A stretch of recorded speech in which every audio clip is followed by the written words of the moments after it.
নমস্কার বন্ধুরা, আমার আগের ভিডিওতে একজন দর্শক লিখেছিলেন পোস্ট অফিস ব্যাংকের এফডি ভালো, মিউচুয়াল ফান্ড মানেই টেনশন। দেখুন, প্রথমেই একটা কথা বলে নিই যে আমি কারো মতামতকে ছোট করতে আসি অথবা কারো বিশ্বাসকে ভুল প্রমাণ করাও এই ভিডিওর উদ্দেশ্য নয়। কারণ প্রতিটা মানুষেরই নিজের অভিজ্ঞতা আছে, নিজের আলাদা আলাদা আর্থিক অবস্থা আছে, নিজের ভয় আছে। সুতরাং এই ভিডিওটা বিতর্কের জন্য নয়, বরং এই ভিডিওতে বোঝার চেষ্টা করব যে যারা মিউচুয়াল ফান্ডকে টেনশন হিসেবে ভাবছেন তাদের এই টেনশন ভাবার পিছনে কারণটা কি। আমরা কেন ভাবি যে যেটা ওঠানামা করে না সেটাই নিরাপদ, আর যেটা ওঠানামা করছে তার মানেই সেটা ঝুঁকিপূর্ণ। তো আজকে এই বিশ্বাসের ভেতরে ঢোকার চেষ্টা করব। এবার সবার প্রথম প্রশ্ন হলো যে টেনশন আসে কোথা থেকে। টেনশন আসে হচ্ছে আপনার ওঠাপড়া থেকে। আমরা দেখি যে এফডি, সেখানে ওঠাপড়া নেই বললেই চলে। পোস্ট অফিসের ইনভেস্টমেন্ট, ওঠাপড়া নেই। যদি আমি জমি, সোনা, রূপো এই সমস্ত জিনিসও দেখি, এইগুলোতেও ওঠাপড়া আমরা কম দেখি। বিশেষ করে যদি আমি জমি, সোনা বা রূপো দেখি, সেক্ষেত্রে আমাদের ওঠাপড়াটা কিন্তু দৈনন্দিন নজরে আসে না। তার মানে কিন্তু এটা নয় এগুলো ওঠাপড়া করে না। মনে করুন আমার বাবার কাছে জমি আছে, তো তিনি জমিটা নিয়ে রেখেছেন, কিন্তু জমি নিয়ে কি তিনি ডেলি টেনশন করেন? করেন না। মার কাছে সোনার গয়না আছে, তো মা কি এই সোনার গয়না নিয়ে প্রতিদিন টেনশন করেন? করেন না। কিংবা ধরুন বোনের কাছে রূপোর অলংকার আছে বা রূপোর গয়না আছে, তো বোন কি এটা নিয়ে বেশি টেনশন করে? করে না। কেন? কারণ আমার বাবা ডেলি জমির যে ব্রোকার তার কাছে গিয়ে জমির দামটা জিজ্ঞাসা করেন না। আমার মাও প্রতিদিন সোনার দোকানে গিয়ে এই সোনার দামের খোঁজ নেন না, আর সেই কারণের জন্যই এগুলো তাদেরকে টেনশন দেয় না। এইবার মনে করুন আমি ওই একই জায়গাতেই ইনভেস্ট করেছি। রিয়েল এস্টেটে ইনভেস্ট করেছি রিটের থ্রু দিয়ে, সোনাতে ইনভেস্ট করেছি গোল্ড ইটিএফ এ, আর রূপোতে ইনভেস্ট করেছি সিলভার ইটিএফ। এইবার আমি কিন্তু দেখতে পাচ্ছি যে সোনার দাম প্রায়ই বাড়ছে কমছে, আমার টেনশন হচ্ছে। রূপোর দাম প্রায়ই বাড়ছে, কখনো কমে যাচ্ছে, মাঝখানে তো অনেক কমে গিয়েছিল, তো সেই কারণে কিন্তু আমার টেনশন হচ্ছে। এইবার ভাবুন যদি আমার মা কিংবা বোন সোনার গয়নার বদলে সোনার ইটিএফ বা রূপোর ইটিএফ এতে ইনভেস্ট করতেন এবং ডেলি মোবাইলেতে এই দামের ওঠানামা দেখতেন, আপনার কি মনে হয় তারা খুব নিশ্চিন্তে থাকতে পারতেন? আমার তো মনে হয় না। সুতরাং আপনি এখান থেকে কি বুঝতে পারলেন যে সমস্যাটা মার্কেটের ওঠানামা না, সমস্যাটা বেশি যে আমরা এটা ডেলি দেখছি। এইবার আপনাকে আমি একটা ইমাজিন করতে বলছি। মনে করুন আপনার কাছে একটা জমি আছে এবং জমিটার দাম 50 লাখ টাকা। এইবার অ্যাপেতে প্রতিদিন সেই জমির দাম কিন্তু চেঞ্জ হচ্ছে।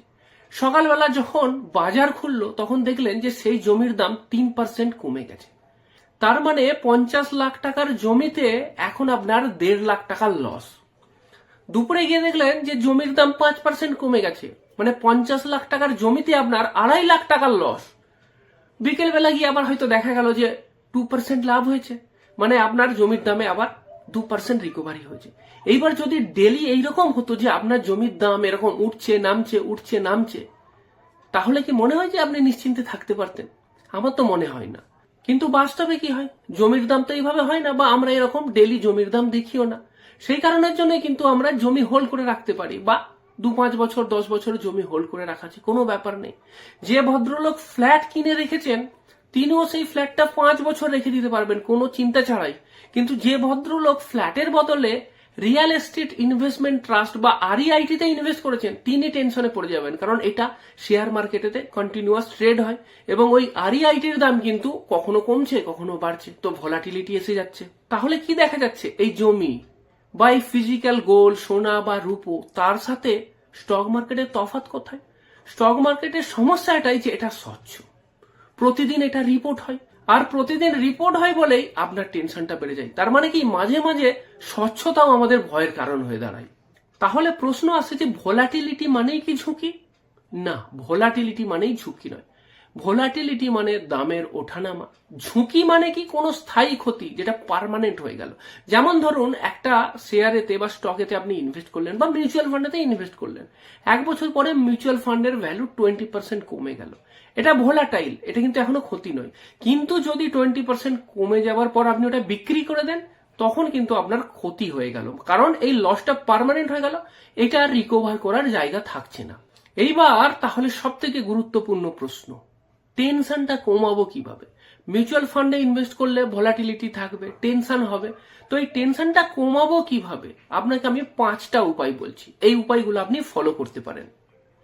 প্রথম, মিউচুয়াল ফান্ডে ইনভেস্ট করার আগে একটা জরুরি তহবিল তৈরি করুন, এমার্জেন্সি ফান্ড, যেখানে আপনার 6 মাস থেকে 1 বছরের যে খরচা আগামী দিনে হবে সেটা আপনি ওই টাকাটা ওই এমার্জেন্সি ফান্ডে রাখুন, এবং সেটা কিন্তু খুব সেফ জায়গায় হবে, যেটা কিনা ভোলাটাইল হবে না, লিকুইড হবে, খুব সহজেই সেখান থেকে টাকা তুলতে পারবেন।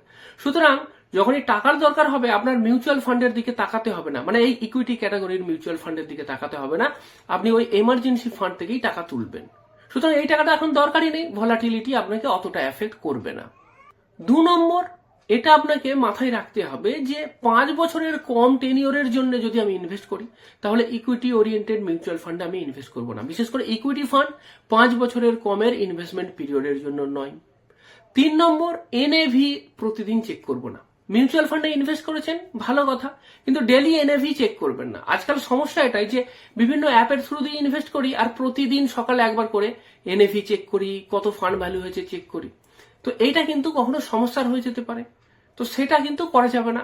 6 মাসে একবার চেক করলেন, রিব্যালেন্সিং এর জন্য চেক করলেন, সেটা আলাদা কথা। 4 নম্বর, এসআইপি করুন, মার্কেটকে টাইম করার চেষ্টা করবেন না, কারণ মার্কেট শর্ট টার্মেতে আপ ডাউন কি হবে কেউই বলতে পারে না, লং টার্মেতে অবশ্যই মার্কেট আপওয়ার্ড ডিরেকশনেই যাবে, এটা তো নিশ্চিত। 5 নম্বর, যেটা সব থেকে গুরুত্বপূর্ণ, আমরা ইনভেস্ট করি তো সেই কারণের জন্য ইনভেস্টমেন্ট রিলেটেড খবর খুব দেখি, mutual fund related, share related খবর খুব দেখি, আর সেই কারণের জন্য এই খবরগুলো খুব ড্রামাটিক হয়।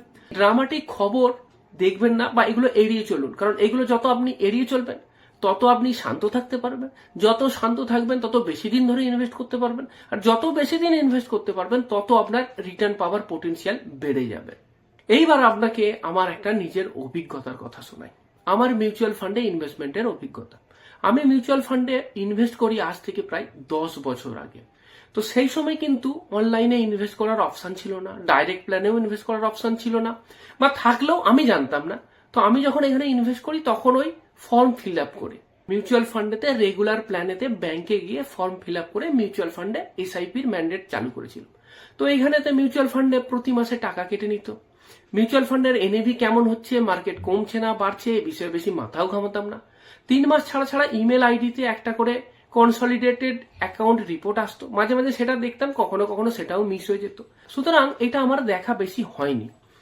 তো এখন যদি আপনি আমায় জিজ্ঞাসা করেন যে আপনি যে মিউচুয়াল ফান্ডগুলোতে ইনভেস্ট করেছিলেন সেগুলোতে কিরকম রিটার্ন হয়েছে, দেখুন আমার প্রতিটা মিউচুয়াল ফান্ডের ভ্যালু কিন্তু 3 গুণ বা তার বেশি হয়ে গেছে। এইবার এই এত যে রিটার্ন আমি পেয়েছি, এটা কেন পেয়েছি জানেন? কারণ আমি মিউচুয়াল ফান্ডের এনএভিও দেখতে পাইনি, অযথা ভয়ও পাইনি, আর সেই কারণের জন্য ইনভেস্ট করব কি করব না, এখন স্টপ করে দেবো কিনা, এখন শুরু করব কিনা, এইসব কিছু মাথাতেই আসেনি। কন্টিনিউয়াস ইনভেস্টমেন্ট হয়ে গেছে, 10 বছর পরে এখন ফান্ড খুলে দেখছি যে এরকম ভ্যালু বেড়ে গেছে, 3 গুণ 4 গুণ করে ভ্যালু হয়ে গেছে। এইবার এখান থেকে কিন্তু আমি একটা জিনিস বুঝেছি যে মার্কেট আগেও ওঠানামা করতো, এখনো ওঠানামা করে, কিন্তু তফাৎটা কি, যে আগে বা তখন আমি কোনোদিন এনএভি দেখতামই না, এখন রেগুলার এনএভি দেখি। রেগুলার এনএভি দেখার ফলে সেটা মনের উপরেতে চাপ বেশি পড়ে এবং মনের উপরেতে কিন্তু স্ট্রেস দেয়, টেনশন দেয়। তার থেকে এটা ভালো না যে ওখানে ইনভেস্ট করে দিয়ে বেশি এনএভি দেখবই না, সেটাই তো বেশি ভালো। এইবার প্রশ্ন হলো, তাহলে কি এফডি, পোস্ট অফিস বা যেগুলো ফিক্সড রিটার্ন ইনস্ট্রুমেন্ট এগুলো খারাপ? না, এগুলো খারাপ না, একেবারেই নয়। এফডির দরকার, পোস্ট অফিস দরকার, কারণ কিছু টাকা নিরাপদ জায়গায় রাখা দরকার, নিরাপত্তা অবশ্যই দরকার, কিন্তু শুধু নিরাপত্তা দিয়েও সম্পদ তৈরি হয় না। সেই কারণের জন্য আমাদের কিন্তু গ্রোথ অ্যাসেটেও ইনভেস্ট করতে হবে, যেখান থেকে ভালো রিটার্ন পাওয়া যাবে। সুতরাং এখান থেকে আমরা কি শিক্ষা পাচ্ছি, যে আমাদের একটা ব্যালেন্স দরকার। কোনো একদিকে ঝুঁকে গেলেই কিন্তু সেটা সমস্যা, সেটা ইকুইটির ক্ষেত্রেও সত্য, আবার ডেট প্রোডাক্টের ক্ষেত্রেও সত্য। কোনো একদিকে ঝুঁকবো না, বরং একটা ব্যালেন্স মেনটেন করব, দুটো জায়গাতেই ইনভেস্ট করব, তাহলে আমার নিরাপত্তাও থাকবে, গ্রোথও থাকবে, দুটোই একসাথে আমার কাজ হবে। এইবার এই বিষয়ে আপনি কি ভাবছেন? আপনার মতামত কিন্তু অবশ্যই কমেন্ট করে জানাবেন, কারণ আমি সব ধরনের মতামতকে সম্মান করি।